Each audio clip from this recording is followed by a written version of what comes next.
हा घ्या प्रसाद। एवढे दिवस महादेव घराबाहेर उन्हात आणत होते, आज त्यांना घरात आणल्यावर मनाला अगदी प्रसन्न वाटतंय।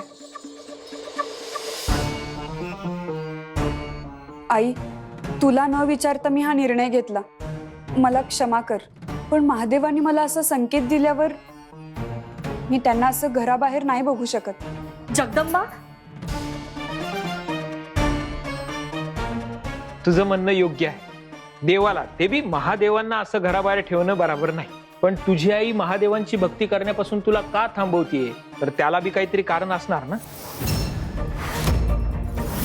बाबा, अहो मी आईला आतापर्यंत कितीतरी वेळा कारण विचारलं, पण तिने कधीच नाही सांगितलं। असं कोणतं कारण असेल? तुम्ही दोघांनी बघितलंय, महादेवानी माझ्यात किती अनोखं नातं तयार झालंय।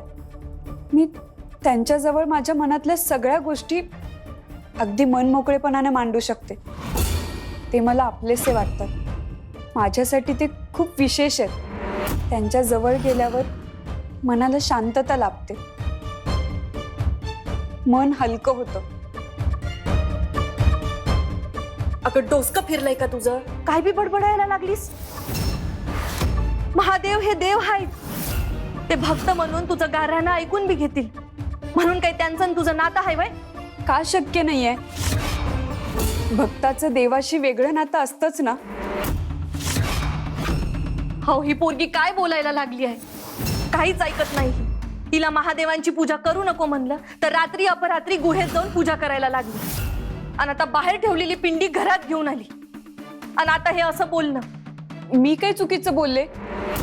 तुला काहीच कसं पटत नाही? अरे थांबा, परत भांडायला लागले तुम्ही।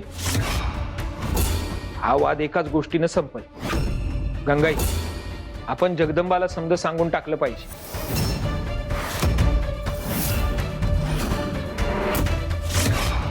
काय सांगायला पाहिजे?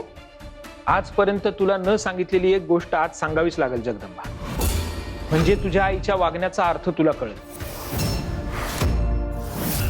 कुठली गोष्ट? अरे जनका, आहेस काय घरात तू? दादा,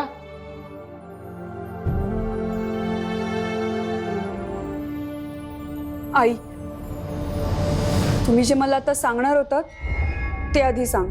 आता नको, आता पाहुणे आले आहेत, नंतर बोलू। काय लपून ठेवत असतील माझ्यापासून? असुर नरेश, हे पहा, हे चमकतंय, काहीतरी संकेत मिळत आहे। हे संकेत नेहमीपेक्षा वेगळे आहेत। यातून बाहेर येणारं तेज हे कितीतरी अधिक आहे। कुठल्या तरी अत्याधिक प्रबळ शक्तीचे संकेत मिळत आहेत। आकाशात दिव्य आवर्तन योगाचे तारे दिसत असताना अशा शक्तीचा संकेत मिळणं हे महिपतीसाठी निश्चितच धोकादायक असू शकतं। असुर नरेश, आम्ही आत्ताच जातो आणि त्याला सावध करून येतो। थांबा सम्राज्ञी, त्याची आवश्यकता नाही। महिपतीची क्षमता आपल्या कल्पनेपेक्षा कितीतरी जास्त आहे, आणि त्याहून जास्त आहे त्याचा अहंकार, त्याचा गर्व। त्याच्यापेक्षा अधिक शक्तिशाली असं काहीतरी आहे हे तो मुळात स्वीकारणार नाही। आणि आपण त्याला जर ते पटवून दिलं तर मग तो त्यावर वर्चस्व प्रस्थापित करण्याचे प्रयत्न करत राहील। मग त्याचं ध्येय जगदंबा राहणार नाही, वेगळ्याच दिशेला तो आपली शक्ती खर्च करेल। आपण एवढ्या ठामपणे कसं काय सांगू शकता? कारण शुंभा तो आमचाच अंश आहे, जसे आम्ही आहोत तो तसाच आहे। त्याला दिलेल्या ध्येयापासून त्याने ढळता कामा नये। जगदंबाला साध्य करणं, प्राप्त करणं हेच त्याने करायला हवं। पण त्याच्या जीवाला धोका असतानाही त्यावर उपाय शोधायला हवा। एक मार्ग मला दिसतोय, त्यासाठी आपल्याला एक कार्य करावं लागेल।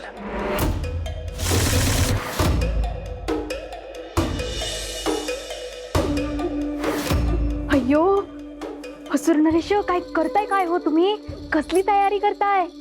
आणि काय आहे काय या जोडीत?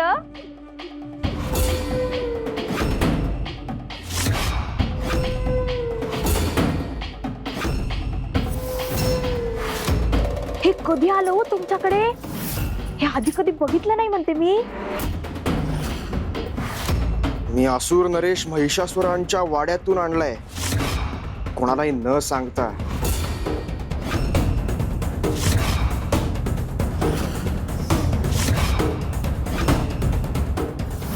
अय्यो, काय बोलताय हो असुर नरेश? तुम्ही महिषासुरांच्या वाड्यातून हे चोरून आणला? आता त्यांना कळलं तर काय होईल? ए, आपल्याच घरातून वस्तू आणणं म्हणजे चोरी नसते. जेवढा महिषासुरांचा त्या वाड्यावर हक्क आहे तेवढाच माझाही आहे. पण असुर नरेश, काय आहे काय हो या पेटाऱ्यात? मला जे हवंय ते सगळं. आता ह्याच्या मदतीने मी जगदंबाला वश करण्याचा शेवटचा डाव खेळणार.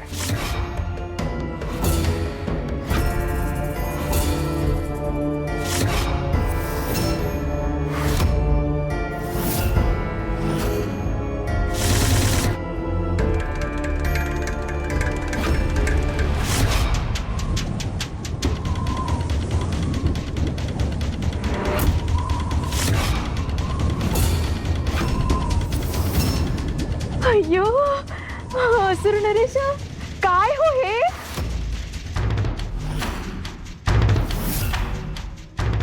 ही माझ्या आईची शेवटची आठवण आहे, तिच्या सुनेसाठी द्यायला. म्हणून हे तिने मला दिलं. हे एवढंच आहे माझ्याकडे. तुम्ही तुमची मुलगी मला द्याल का? अय्यो असुर नरेश, काय बोलताय काय हो तुम्ही? एक काय 10 मुली दिल्या असत्या की हो तुम्हाला. पण आता काय करणार? मला मुलगीच नाही तर काय करू मग मी? ए, का बस, हे तुला सांगत नाहीये मी. मी असं नाटक गंगाई समोर करणार आहे. त्यांच्या समोर असं रडून गंगाईला जगदंबाचं आणि माझं लग्न करून द्यायला तयार करणार. अय्यो, काय सांगताय काय हो तुम्ही? जमेल, नक्की जमेल की हो तुम्हाला. आतापर्यंत तुम्ही जे सद्गुणी सदाचारी मुलाची जी प्रतिमा रंगवली होती त्यात आणखीन डोळ्यात पाणी काढून भावनिक बोललात तर ती गंगाई नक्कीच तयार होणार की हो. आता मी होणार जगदंबाचा पती. दादा, बरं झालं तू आलास. गेल्या महिन्यात तुमच्या गावी आलो होतो, तेव्हा भेट झाली, नंतर भेटच नाही आपली. तुमची आठवण आली आणि तडक निघून आलो इकडे. कसं काय चाललंय समज? आमचं चांगलं आहे. आणि वहिनी कशा आहेत? ती बी बरी आहे. सारखी तुमची दोघांची आठवण करत असते. हा कोण? म्या ओळखलं नाही. अरे ह्याच्यासाठीच तर आलो इथं. हा माझा भाचा हिरोजी, म्हणजे आमच्या हिच्या भावाचा मुलगा. आपल्या जगदंबासाठी स्थळ बघायचं आहे असं म्हटलं होतं ना गेल्या वेळेला. त्याच्यासाठीच घेऊन आलं त्याला. हे बाकी बरं केलं भाऊजी तुम्ही. आपल्या जगदंबासाठी योग्य मुलगा हाय, घरंदाज हाय, रीतीभाती सांभाळणार आहे, आणि सगळ्यात महत्वाचं म्हणजे आता तू सुचवलंय म्हणजे चांगलाच असेल तो. आमचा काही प्रश्न नाही. जगदंबा भाऊजी, तुम्ही दोघं बोला, मी आलेच. हा, जरा इकडे आलो.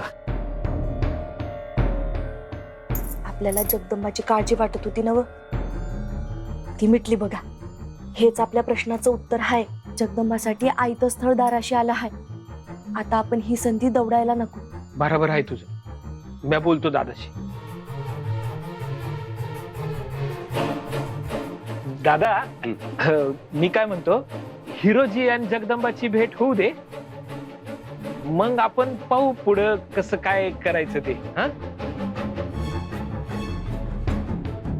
नमस्कार जनक काका. जगदंबा कुठे? ती आत आहे. ये ना, ये.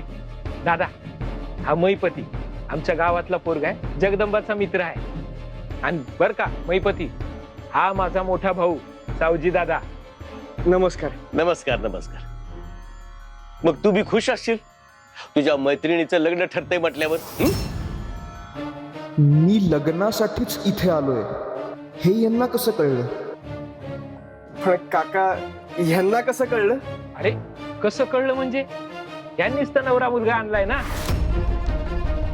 हा बघ हिरोजी जगदंबाला बघायला आलाय.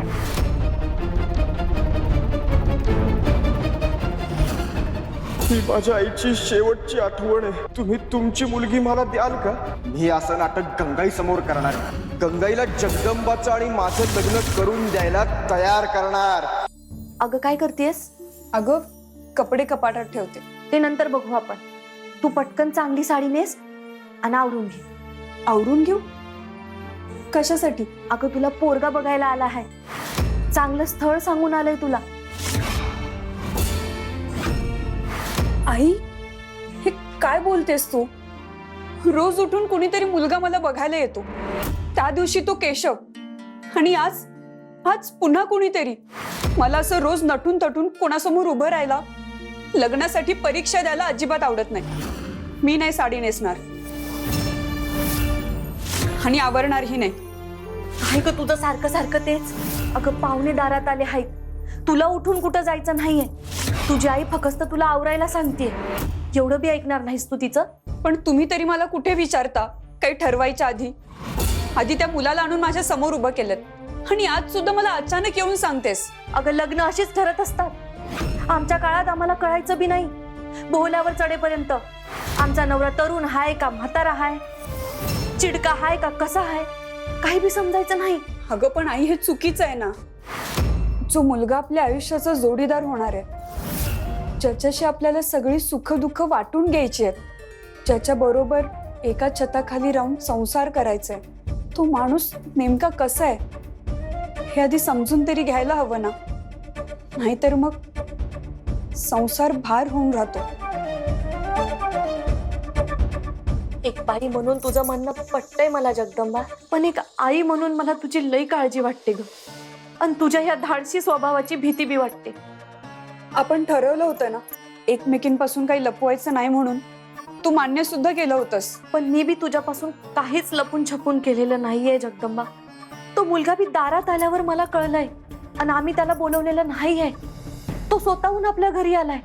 तुझ्या बाबांचा मान ठेवायचा असेल तर लवकर आवरून बाहेर ये.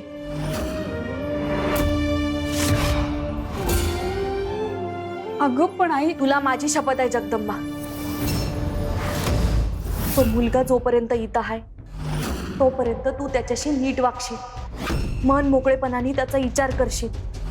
आणि जर तो मुलगा तुला आवडलाच नाही तर पुढचं काय करायचं ते बघू आपण. तसं वचन दे मला.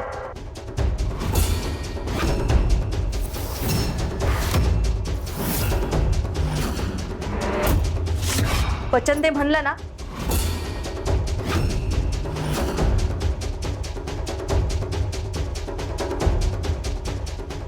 दिलं वचन.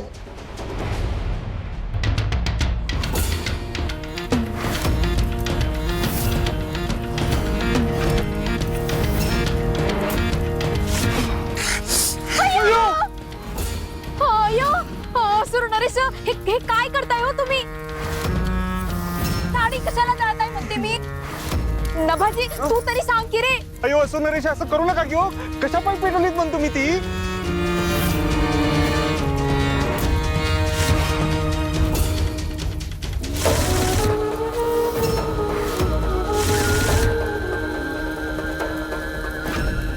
तर हे दागिने जाऊन टाकणार आहे. असं करू नका. तुमच्या आईची शेवटची आठवण आहे हो ही. मी तुम्हाला हे असं करू देणार नाही. जगदंबाचं पुन्हा एकदा लग्न ठरतंय. तिच्या आयुष्यात कोणतरी वेगळाच मुलगा येणार आहे. मग मी या दागिन्यांचं काय करू? अयो सुंदरेश, अयो थांबा की हो. मी समजू शकतो हो तुमचा राग, पण असा तुमचा राग बाहेर काढून काहीच होणार नाही बघा. त्यापेक्षा मी काय म्हणतो, आपण काहीतरी वेगळा शोधायला पाहिजे हो. मार्ग म्हणतो मी. कुठला मार्ग?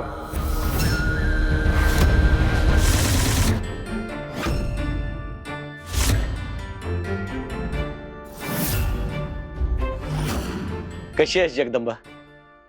मी ठीक आहे. एकदम सुंदर दिसतेस हं तू, अगदी नक्षत्रवाणी.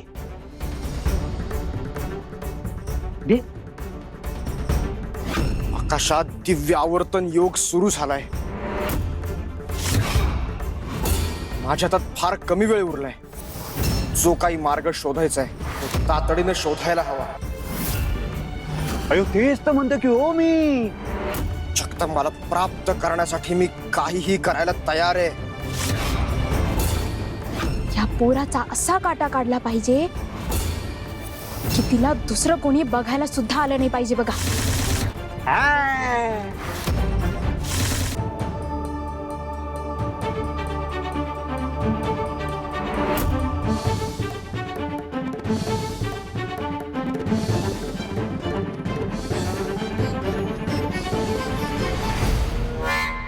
अय्यो असुर नरेश, माणसं खूप भोळी असतात की हो.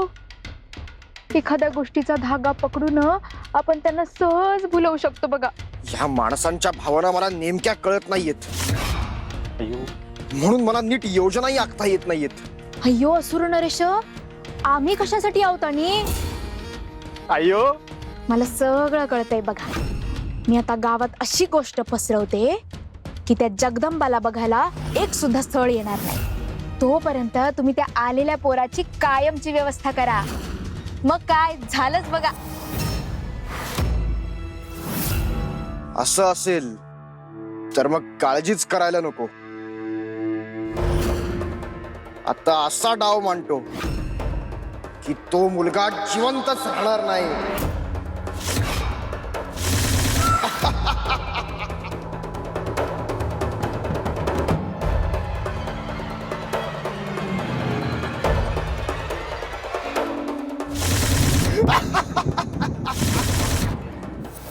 अयो हे काय आलं ग हे?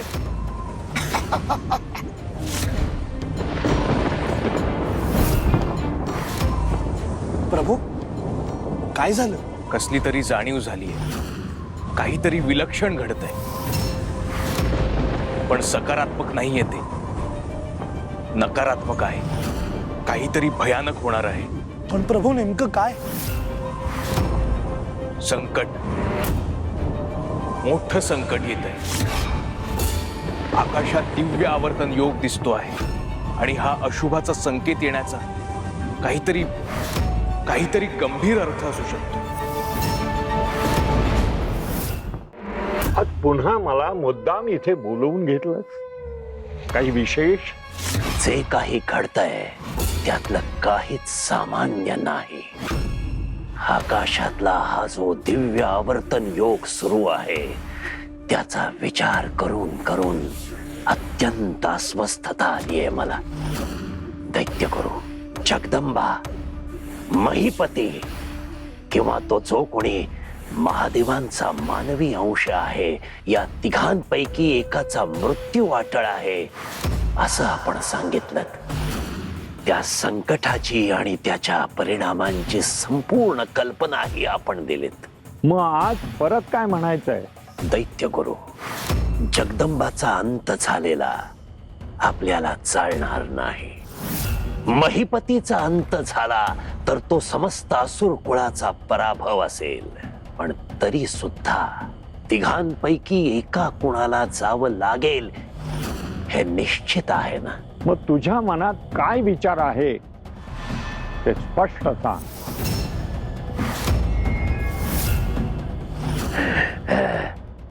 दैत्यगुरु, अशा स्थितीमध्ये महादेवांचा मानवी रूपातील अंश म्हणून जो कोणी इथे भूलोकावर वावरतो आहे, आपण त्याचाच काटा काढला तर. अरे काय भयंकर बोलतोयस तू महिषासुरा? भानावर आहेस का? महादेवांच्या अंशाचा अंत? मागच्या वेळी महादेवांनी मला चिडून केवढी मोठी शिक्षा दिली होती, ते आठवतंय ना तुला?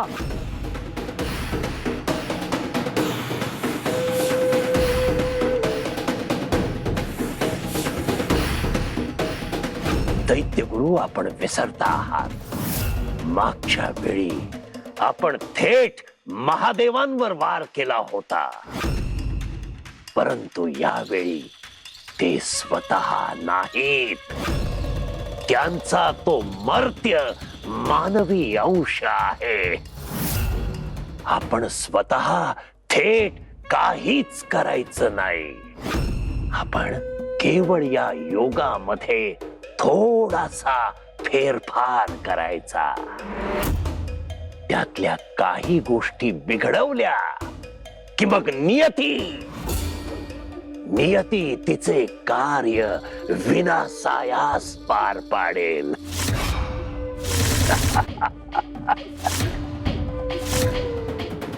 नक्की काय बिघडवायचं आहे? आपल्या सगळ्या समस्या क्षणात सुटतील असा एक डाव खेळायचा आपण. 3 ताऱ्यांचा त्रिकोणी डाव. एकावर पडेल मृत्यूचा